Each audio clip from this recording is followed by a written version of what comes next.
We know what drugs are and its uses. Now let's explore the sources of drugs.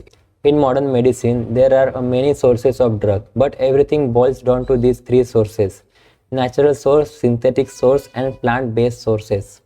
First is natural source, which include drugs that are obtained from plants, animal, minerals, and other natural resources. Example: opium, cod liver oil, caffeine, and etc.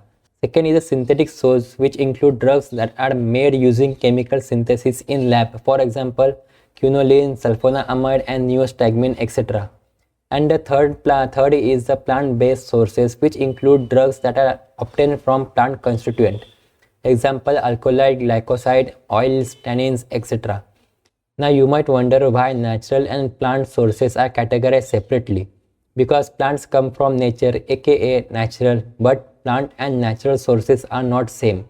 There is a slight difference, and only difference is plant product sources contain group of biochemicals which are produced in parts of plants such as alkaloid, glycosides, and oil.